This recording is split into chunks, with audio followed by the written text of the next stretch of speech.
Hola amigos, ¿qué tal? Bienvenidos a esta nueva sesión de 24 por segundo. Me da mucho gusto recibirlos. Hoy continuaremos con las vanguardias más importantes del cine y hoy toca justamente darle un pequeño espacio al estallido soviético que dejó pues muchas aportaciones, sobre todo respecto al montaje cinematográfico, ¿no? Pues sin más preámbulo, comenzamos con esta clase. Recuerden solamente que es muy breve. Esta sobre todo se va a ir muy rápido y aparentemente faltará mucha información, pero es por la cuestión del tiempo. Recuerden que solamente tenemos 15, 20 minutos para estas sesiones de YouTube, pero no se preocupen porque en Zoom resolveré todas las dudas y profundizaremos mucho en el tema, ¿no? Pues sin más preámbulo, ahora sí, comencemos y corre cámara. Bueno, pues hoy veremos justamente otra de las vanguardias, que es justamente el estallido del cine soviético, que nos deja una herencia muy importante, sobre todo referente a dos cosas. Uno, las condiciones en las que se hacía cine en esa época, el contexto y la importancia que adopta el cine de forma social en la época del estallido del cine soviético, y por otro lado, que quizá es la que más nos impacta hasta nuestros días, que tiene que ver más con el montaje, ¿no? Que bueno, vamos a ir viendo poco a poco, y que recuerden que seré muy breve en esta sesión de YouTube, pero que en nuestra clase en Zoom podremos profundizar, y ahí sí les pondré diferentes ejemplos de cómo se van desarrollando los diferentes estilos de montaje que vamos a ver hoy, ¿no? Porque hoy vamos a ver los estilos de montaje que propone la teoría eh, soviética.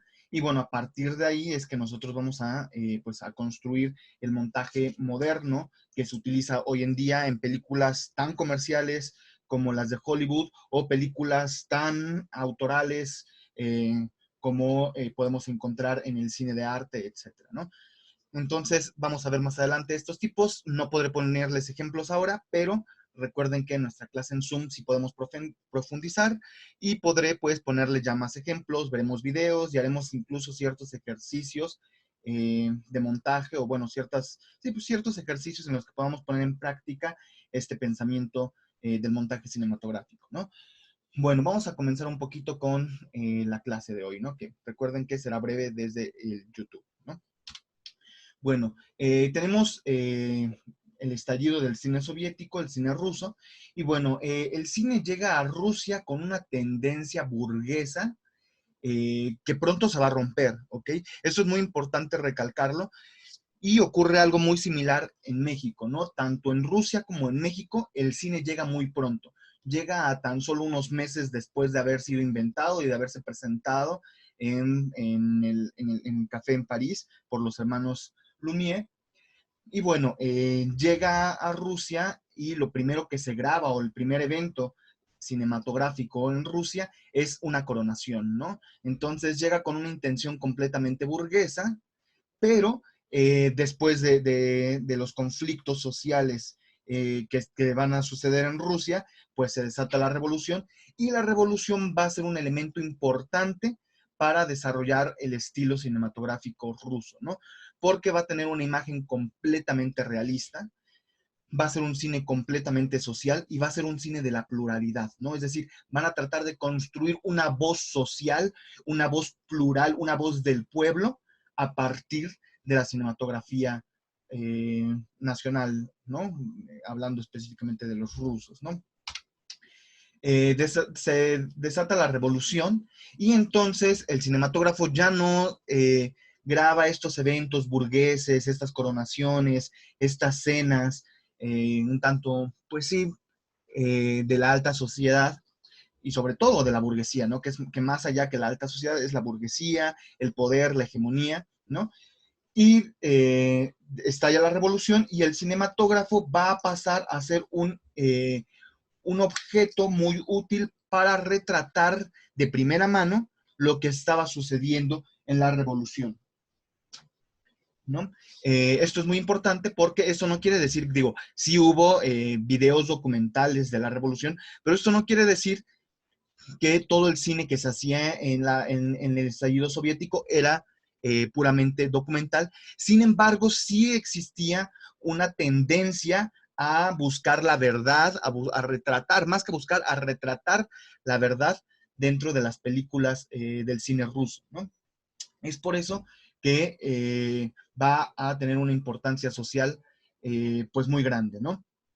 Cuando se desata la revolución, las cámaras salen a las calles, graban los enfrentamientos, graban las protestas, graban los mítines políticos, graban los discursos de las altas figuras, tanto populares como del poder, y se va construyendo una cara, un rostro de la Rusia de esos entonces a partir de la cinematografía, ¿no? Y esto va a ser muy importante porque los rusos ya venían con una ideología muy intensa, ¿no? Recordemos un poco la cuestión del estructuralismo ruso, ¿no? Este movimiento, esta otra vanguardia, que pues se va a configurar y que veremos muy a fondo en Zoom, pero que va a sentar las bases, uno, del montaje cinematográfico ruso y dos, al mismo tiempo, del estilo y la forma de construir el cine en Rusia, ¿no? Entonces, la revolución viene a ser un parteaguas y un movimiento muy importante, tanto social como artístico, y bueno, el cine no podía quedarse atrás, ¿no? Hay que recordar también, y que lo tocaremos un poquito también más a fondo en nuestra clase en Zoom, que no fue la primera revolución que se grabó o la primera vez que se grababan enfrentamientos armados, porque en realidad ya había sucedido por ahí del 1910, 1912, 1913, en México, que pasó algo muy similar y la cámara salió a las calles a grabar la Revolución Mexicana, ¿no? Entonces, el inicio del cine mexicano y del cine ruso van a tener muchas similitudes que veremos en nuestra clase extendida en Zoom, pero es importante recalcar la vertiente que tomó el cine ruso y que le dio su importancia a nivel internacional, ¿no? Que es más allá de la cuestión de la revolución, sino de la cuestión social y sobre todo del montaje, ¿no? Bueno, las películas en el cine ruso servían para construir una reflexión social, ¿no? El estallido soviético nos va a presentar películas en las que pues casi en su totalidad los temas son nacionalistas, bélicos, abordan las diferentes revoluciones, porque en Rusia pues fue un proceso largo de diferentes batallas y una revolución por periodos que se iba resolviendo y después volvía a caer en crisis y se desataba otra revolución. Entonces, la cinematografía rusa de estos años va justamente a retratar eh, estas cuestiones muy nacionalistas y sobre todo el aspecto bélico y de los ideales de Rusia, ¿no? Que es justamente lo que va a construir después o se va a convertir en los movimientos socialistas que va a conformar la URSS, ¿no? Entonces, por ejemplo, una de las películas más pues características del estallido soviético es Octubre. Se le conoce solamente a veces como Octubre o a veces como Octubre 1917. En realidad el título original es Octubre 1917, pero pues algunos solamente lo han traducido como Octubre, etcétera, ¿no? Y bueno, justamente trata de una de las revoluciones que sucedió en octubre de 1917. Y bueno, acá pues ya nos muestra pues pinceladas de grandeza el director Sergei Eisenstein, que fue uno de los grandes representantes de este movimiento y uno de los grandes representantes no solamente del cine ruso, sino del cine mundial, y que va a evolucionar el montaje cinematográfico con sus teorías y con sus experimentos, ¿no? Vamos a ver ahorita o bueno, algunos experimentos tanto de Sergei como de otros directores y cineastas rusos como Kuleshov, ¿no? Que también tuvo una gran aportación que hoy se conoce justamente como el efecto Kuleshov, ¿no? Y que veremos ya con ejemplos en nuestra clase en Zoom, ¿no? El montaje ruso fue una de las grandes aportaciones que tiene el estallido soviético. Y bueno, ahora vamos a terminar esta pequeña sesión de YouTube con la propuesta que hace, una de las principales propuestas que hace Sergei Eisenstein. Este que tenemos ahorita en imagen es justamente Sergei Eisenstein. Ahí pues podemos ver cómo tiene el celuloide, el film con el que se grababan las películas, y tiene en su mano unas tijeras. Y es porque en esa época justamente así es como se editaba. Imprimían el film veían los cuadros y literal los cuadros se cortaban con tijeras, se pegaban con cinta y así se iba haciendo el armado de una película y ya después a partir de ese corte se sacaban las demás copias, ¿no? Pero bueno, aquí tenemos a Sergei Eisenstein en una foto maravillosa, con sus tijeras, en plena acción de montaje. Y bueno, para terminar, veamos justamente pues los métodos de montaje que planteaba Sergei Eisenstein, ¿no? Él planteaba pues 5 métodos de montaje, ¿no? Él les llamaba montaje métrico, rítmico, tonal, armónico e intelectual. Ahora los voy a explicar, pero ya en la clase los veremos más a fondo y pondré diferentes ejemplos visuales y ya en películas de cada uno de ellos, ¿no? El montaje métrico es quizá el más básico porque este va a tratar de unir las imágenes siguiendo una fórmula casi matemática, ¿no? Podríamos decir, por ejemplo, que la fórmula es: veo el cuerpo completo de un hombre, el cuerpo completo de una mujer. Veo el cuerpo completo, veo medio cuerpo del hombre, medio cuerpo de la mujer. Hasta los hombros del hombre, hasta los hombros de la mujer. El puro rostro del hombre, el puro rostro de la mujer, solo los ojos del hombre, solo los ojos de la mujer. Ahí hay una fórmula casi matemática, ¿no? Primero vemos un valor de plano en el hombre y luego vemos exactamente el mismo valor de plano, pero lo vemos en la mujer, ¿no? Y así sucesivamente. Esa sería una fórmula, ese es el montaje métrico. Veremos en clase una infinidad de posibilidades de fórmulas que podríamos construir a partir del montaje métrico, pero bueno, ahora me quedaré con este ejemplo para poder continuar, ¿no? Después tenemos el montaje rítmico, ¿no? Que es un corte casi musical o un corte musical. Y con musical no me quiero referir solamente a que va a haber música. Sí, suele haber música en el montaje rítmico porque muchas veces de hecho se corta a beat, ¿no? A beat quiere decir, y veremos ejemplos en Zoom, pero a beat quiere decir que conforme va transcurriendo la música, en los cortes de música, donde caen los cortes de música, ahí también va a caer nuestro corte, ¿no? Por ejemplo, estas películas en donde dicen pam, param, pam, pam, y en el pam, pam cae el corte, ¿no?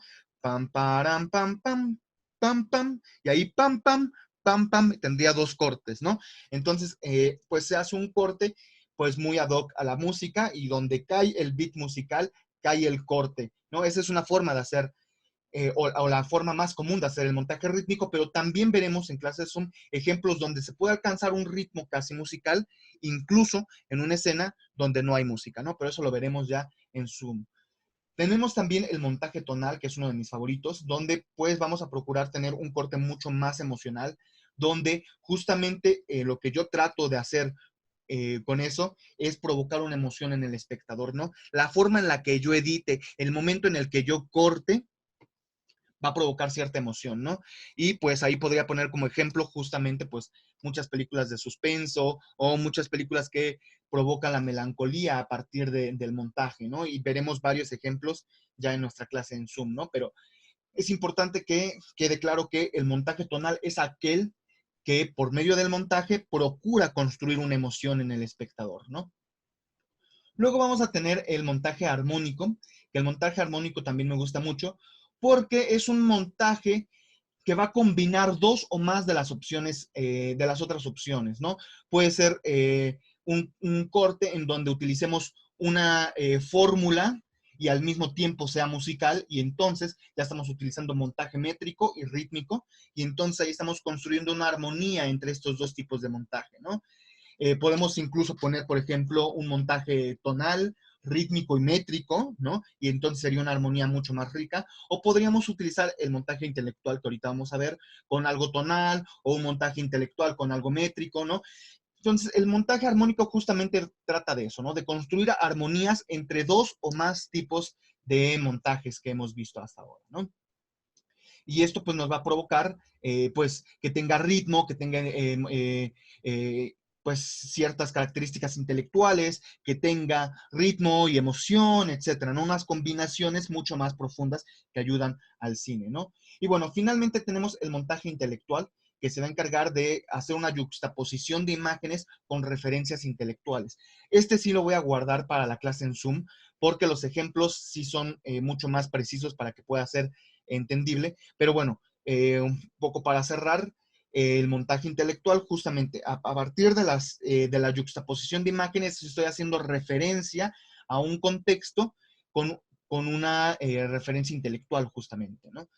Entonces, o con un propósito intelectual más bien, ¿no? Entonces, para soltar un contenido mucho más elevado, más intelectual, donde el espectador va a tratar o va a tener que pensar más para encontrar ese significado, ¿no? Y bueno, con eso terminamos por hoy. Recuerden que estas clases deben de durar aproximadamente 15 minutos. Me he pasado ya un poco. Pero bueno, no importa, en nuestra sesión en Zoom, recuerden que ahí sí nos podemos extender todo lo que queramos. Y pues los espero, me despido y nos estamos viendo. Hasta la próxima.